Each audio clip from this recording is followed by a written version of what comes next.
डेमा पंचायत के ward number 8 के तमाम जनता से आग्रह है कि आने वाले चुनाव में वार्ड सदस्य के प्रतिनिधि भाग्या देवी पति राजकुमार यादव जी को अपना बहुमूल्य वोट देकर विजय बनाएं और अपने गांव में वार्ड नंबर 8 में विकास का काम करें।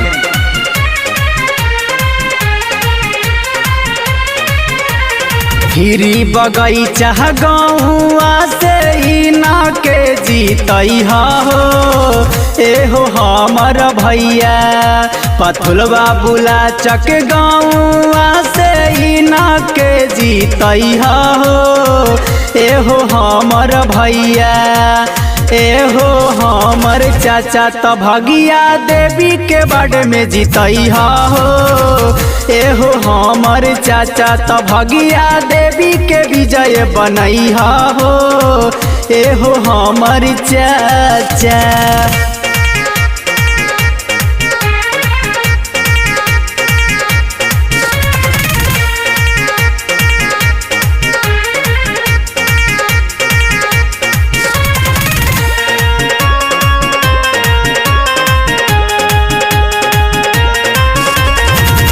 गरीबी बेरोजगारी पर देवेलन ध्यान हो वार्ड नंबर 8 में होता इनकर नाम होता इनकर नाम हो।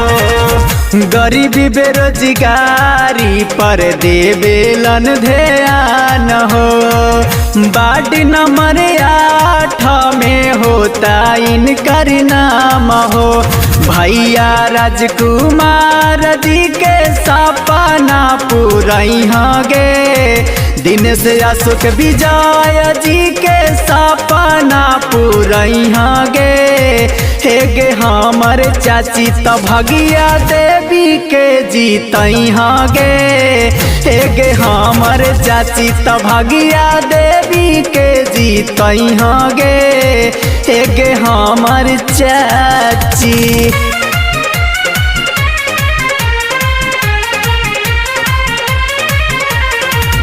कहे संजय सानू अब की बात न भूलई हा कतनो बहकाबे कोई के झांसा में न आई हा झांसा में न आई हा।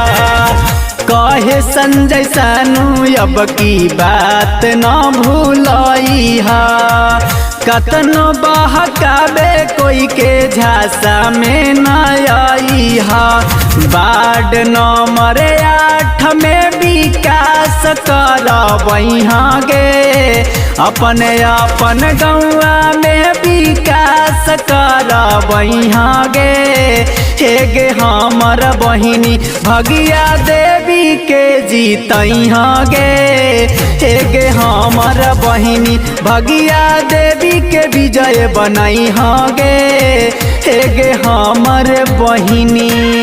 हिरी बगैचा गौआ से ही ना के जीतई हो एहो हमर भैया पथुलवा बुला चक गौआ से ही ना के जीतई हो एहो हमर भैया एहो हमर चाचा त भगिया देवी के बाड़े में जीतई हो एहो हमर चाचा त भगिया देवी के विजय बनई हो एहो हमर चाचा।